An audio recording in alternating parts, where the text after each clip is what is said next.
Every day people switch careers, most from the corporate world to entrepreneurship or freelancing. And the interesting thing with this is whilst there are lots of people looking for financial stability through a monthly paycheck, there are also many people leaving financial stability for the unknown. My guest is one of these people. She worked in the Treasury at the IAEA and lived in financial comfort and independence in Vienna, Austria, but chose to give it up to focus on her dream of owning a violin repair shop, founding an orchestra, and initiating the Lagos Opera. Rosalyn Aninyei is a violinist looking to create a world standard stage for the many talented performing arts professionals in Nigeria. She is the founder CEO of Vesta Orchestra and Opera Foundation. She initiated the African Classical Project in a bid to curate and to be able to curate performing arts within the African context. The project wishes to see more African representation in classical music with the ultimate goal of owning a Lagos opera house where these works will be showcased alongside remarkable European opera. Rosalyn is a graduate of the International Development with a master's in international business and is putting together a team of competent and experienced stakeholders to found the Lagos Opera House. I can't wait for that to happen. Welcome, Rosalyn. Yeah. It really is quite cool to have you here with me. Thank you for having me. Yeah. You play the violin. I do. And you have a violin repair shop. Yes. In Lagos, Nigeria. Mm-hmm. Yeah. Are there lots of violinists in Lagos, Nigeria? There are a lot. There are a lot. People ask me that question a lot. They are. Wow. Do you do other string instruments as well? Of course, yes. Violin, viola, cello, the string instruments, the double bass. That's my specialty. Yeah. Wow. Do you teach people how to play? Well, I don't have the time.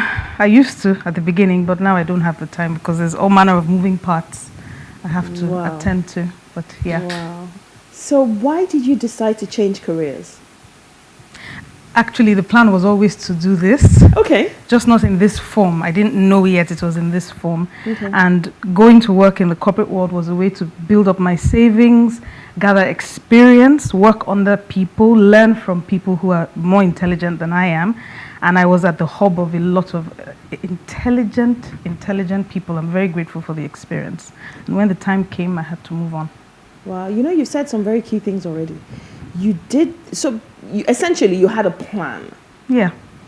And there was an objective to going into so you didn't just stumble into the corporate life. No. It was part of the bigger picture. I started working as a volunteer at the UNDP here in Lagos when I was 18 or 19, quite by accident and by great fortune. Wow. And so I started working really early. Yes. Because I didn't want to go to university. Oh, okay. And my dad said, you can't stay at home. Yes. So my mom, who had an NGO, found out from her colleagues the UNDP was looking for volunteers to set up the United Nations Volunteers Office at the UNDP. Nigerians didn't used to volunteer at the time. So they needed people. Well, now they do. Okay. But they needed people from 25 years and above or something. I was just 18. And so they took me since I was all there weren't that many people. Just two. There were just two volunteers? There were just two of us, yeah. And that was the greatest luck of my life. Wow. Yes. And then you decided to move to Vienna? Yeah, after that I worked at the Nigerian-German Chamber of Commerce. Okay. Business Association, it's called. 3 years after I moved to Vienna for school. And shortly after, I applied at the IAEA for a position. And because I had worked at the UNDP in Lagos, they said, hey, come, we don't have a job for you. You don't have a degree, but we want to meet you. Oh, nice. I interviewed, and 3 months later, they said I should come in for a job interview. It sounds, your story sounds like grace. A lot of grace, with planning on my side, because my father kept pushing. He said, okay, if you don't want to go to school, that's fine, but you have to be busy. And so from home, there was always the push to ensure you were engaged. So that means you had a foundation that allowed you to thrive and do what you wanted to do. Absolutely. But then it was instilled in you that you have to have a strong work ethic. Yeah, very early. Not everybody has that though. So would you say that played a role in you being able to pivot from It did. corporate into the final destination. Absolutely. Absolutely. And what has the journey been like thus far? It's been tough, but very rewarding. It's been tough. And sometimes I worry, you know, because I used to be very financially independent, and I used to have a great life. And I think to myself sometimes, what am I doing here? But, you know, it is so rewarding. No, I wouldn't change anything. And I'll do everything exactly the same way. What have you learned on this journey? That even when you set out, you think to impact people's lives, they impact yours. How so? You learn so much from them, from the little or the much they have. You see how much they can give other people and you. And so everything is exchange. There's no one flow direction, so to speak, you know. So we all grow if our intention is to grow, you know. In the Nigeria we live in today, where life is hard, there's a lot of despondency, you know, people, old, young, everybody is just fed up. Tired. You know, what would you say to the average Nigerian today? Because you were talking about this reciprocal way of life. Yes. But today, everybody's just fed up. Before I came back and I said to my friends, I was coming to open a violin workshop. Yeah, but how will you sell these expensive instruments to Nigerians? I said, well, someone in Vienna, my second instrument cost about 6,000 euros. I was a student, and this violin maker, a lady, allowed me pay over 3 years. And that gave me the idea, I can do this at home for people at home who can't afford expensive instruments. Because the average instrument sold from China costs, 20,000, 30,000? But it sounds like firewood. You can only use it to cook rice. You can't use it for anything. It's not musical, okay? Now, real instruments cost about $1,000. Instruments made from real wood, from fine strings, and people here couldn't afford that when I came. So I said, okay, I write you an IOU, and you pay me monthly. And the only guarantee I had was the paper on which they signed, and I didn't have one disappointment in the 6 years I've been back. How did you ensure that? Because I didn't ensure anything. That doesn't even sound. And that's what everybody told me. Nigeria. That's what everyone told me. But nobody deceived me. Nobody tried to dupe me. They all came with their payments every month. And when they couldn't, you didn't have to chase anybody? I didn't have to chase anybody. And I've sold over 120 instruments since I've been back in 6 years. So I believed, and by grace, I met wonderful people. Was there something you were giving off that they were receiving back to this exchange that you're talking about, you know? Well, maybe it's just the sector I work in, is that musicians are very passionate about their work. They're very disciplined, classical musicians. It takes a lot of discipline to do what we do. And so they can't take an instrument off you and disappear. They just wouldn't be able to live with themselves, you know, because their trade involves their heart. And so the discipline that comes with this wouldn't allow them take off with my instruments without paying, you know. And so there's a key thing you said, classical musicians. Yes. Are you throwing shade at non-classical musicians? No, this is where I work. So this is what I know. Okay. You know? Yes, it takes a lot of discipline to play an instrument, to sing with your voice, to train your voice or with your instrument to a certain level. Yeah, so this discipline goes into everything in their lives, is what I have experienced. And what is your vision for the Nigerian classical music industry? Is there even a Nigerian classical music industry? There is a huge one. Started with the Musical Society over the last 30, almost 40 years. What, Muzon? Yes. Okay. And they have brought up so many good students, so much talent has passed through the Muzon. But there's no house, there's no musical house in Nigeria. Isn't Muzon a musical house? Well, not quite, in the sense that they have a music school and they have their halls, but it's not a musical house where you can go to watch regular concerts. The National Theatre would have been a wonderful place. It used to be when I was growing up. Yes. I watched so much there. My mom took us every month to watch something. I used to go there with my dad all the time. Such wonderful memories. Such wonderful. And I want my children to grow up with that sort of exposure, which is really important, I find. And what exactly are you doing to get that? I know you've said you have the Orchestra Foundation. You're starting Lagos Opera House. what are the details of that? Well, we hold concerts, quarterly concerts at Terra Culture. The British Council have given us their hall, and we hope to start soon at another center, the Alliance Française. And we slowly talk to our audience and inform them about our plans. And people come up who talk to us about who to talk to and who to pull in.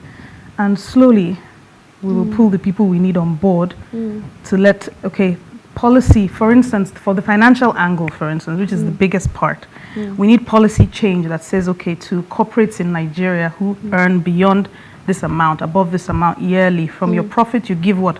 0.25% to charities, development charities or impact charities. Aren't you being a tad bit overly romantic? No, it's what happens in other countries.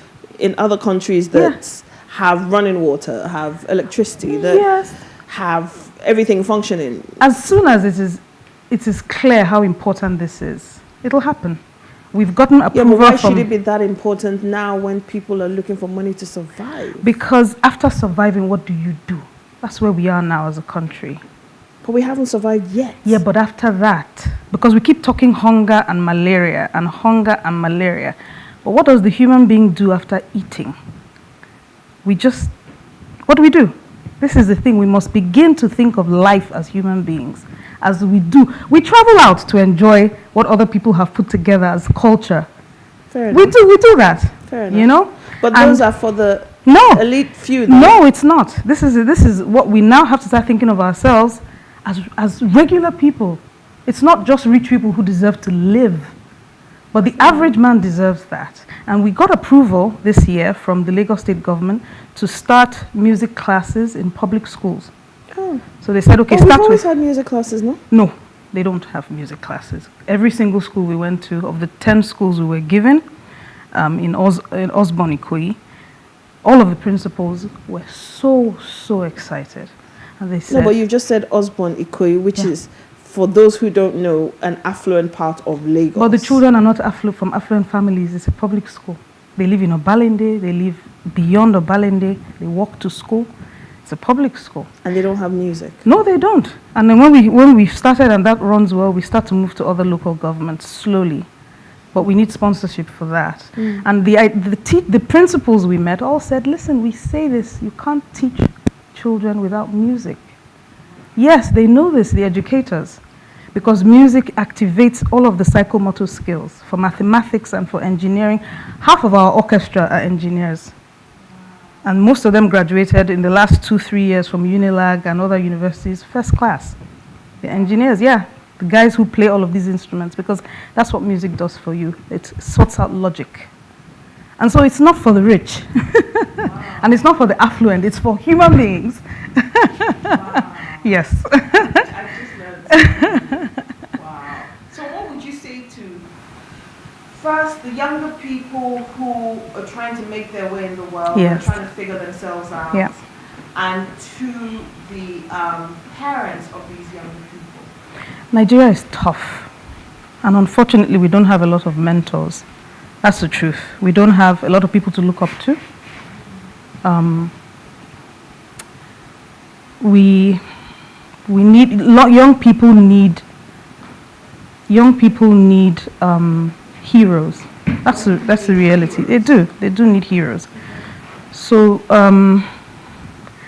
it's tough to tell a young person, listen to the voice within, or listen to what is right, when all around you what is wrong is what succeeds. That's the truth of our environment. So I would say find a mentor who tells you the truth and not what you want to hear. Find someone who tells you the truth, not necessarily what you want to hear. The truth is very hard, very, very hard, and it's tough.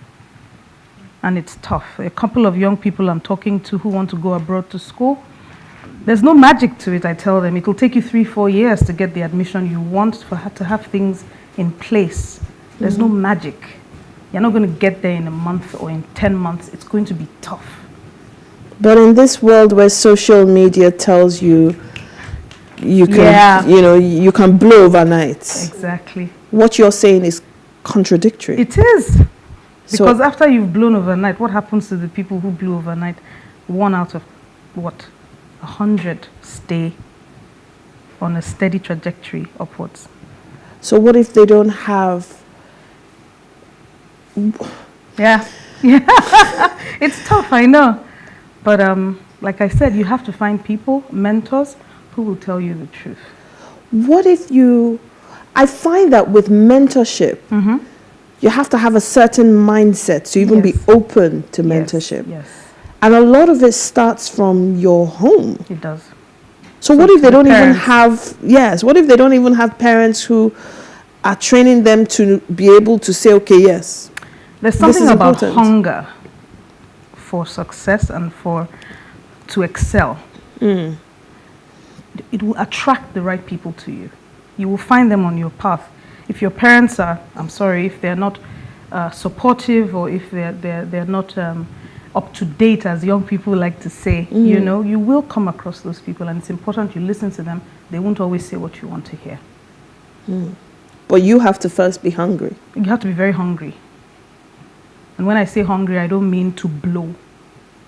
What do you mean? You have to be hungry for success. Blowing is not success. What is success? Success is that you have an impact on lives around you long term. That is what success is. Blowing is that you're an internet sensation today and tomorrow, and maybe next tomorrow. But what about next year?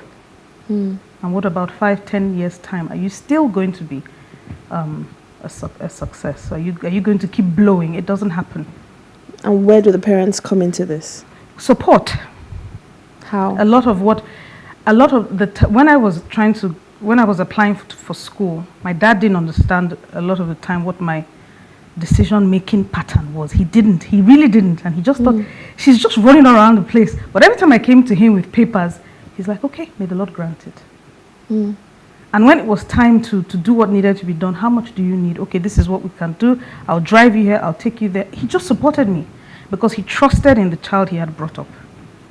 And was there also an element of you gave him reason to believe? I believe so, yes. How did you do that? He saw the hunger and he saw the discipline, again, that had been installed. Now, there are people who don't have this support at home. You have to find it. Don't throw your hands up in exasperation. Don't become a victim of your circumstances. Fight. It doesn't matter if one person had it easy. That's what you think. That's what it looks like from where you are standing. And to you, it looks like your situation might be impossible, but it is not. Everyone has the key to their own circumstance. This is what I have learned in my experiencing. There's something you just said. There are two things you just said now. One, you said fight, and two, you said everybody has the key to their circumstance. Again, in today's world, does this still apply? If I tell you how wonderful my life was. How wonderful my life was. I lived behind the Opera House in Vienna. It doesn't get better than that, you know? And coming here where there's no security, I'm not married, and... Which is okay. No, when I say I'm not married, you are... In this environment, things are tougher because of that. Very true. I've almost gotten sponsored a lot. And until a question comes in, and I back away. I'm not going to have to spell it out for you. And for my the sponsorship doesn't come through because you're single? No, the sponsorship doesn't come through because I'm not going to play ball. Aha, I see. You know, and I would say that openly because it's what women go through here, you know. And it's been tough, but I don't give up because of that. That's why I say to fight.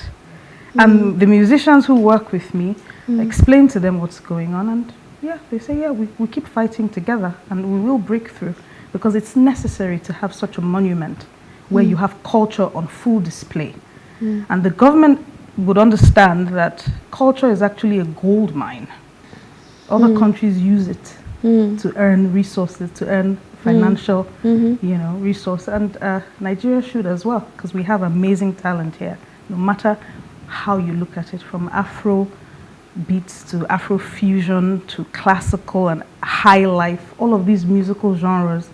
You know, you have talent in every one of them. Dance, poetry, drama, you know. Terror culture is amazing, you know, with all of the talent they put on stage. We can have more of that. We should. So I'm going to ask you an odd question. What can we do to help? We as in everybody, anybody listening. Oh, we need sponsorship. Okay. And we need people who understand that what we're doing is long term. It's not going to stop halfway. Why should it be important to anybody? Because human expression is important, and human expression comes through the arts. Performing arts, the visual arts, all of the arts. And when young people grow up in an environment where expression, you know what, we're coming from in Nigeria where children were seen, not heard. True. And that hinders a lot of growth in all sectors. If you have a population that is expressive in a controlled manner, that is to say they have where to express themselves, not in anger, not on the road, not with rage, but actual expression in books, on stage, in dance, in music, then you don't have frustrated people everywhere. You don't have people working in banks who want to sing. You don't have people working in telcos who want to draw and think it's impossible. Because they do exist. There are many of them. That's why they're multifaceted. We're all multifaceted. Yeah. Okay. When do you see Lagos Opera House becoming a reality? We are in I'm 2022. Well, we work on. I wouldn't put a date to it. Because it could happen in a year, it could happen in 5, but we keep working. We keep working. We keep working. Rosalyn. Yes, Feran. This, it's interesting because up until a few days ago, I wasn't sure what we were going to talk about. You know that. And I just wanted it to flow. And this has been deep, heartwarming, and so encouraging. Oh, thank you. And you've really shared some very interesting things because you've essentially told us that you have to work at it. Yeah. You have to work at it. Keep working. Keep working. Thank you so much, Rosalyn. We've, as usual, come to the end. We've come to the end. We always come to the end so quickly. John, Helen, and myself, we're going to very quickly round up the show. I'm super grateful to Rosalyn for being here with me today. So thank you so much for coming. Thank you so just stay with us for a few more seconds or a few more minutes whilst John, Helen, and myself round up the show. Thank you.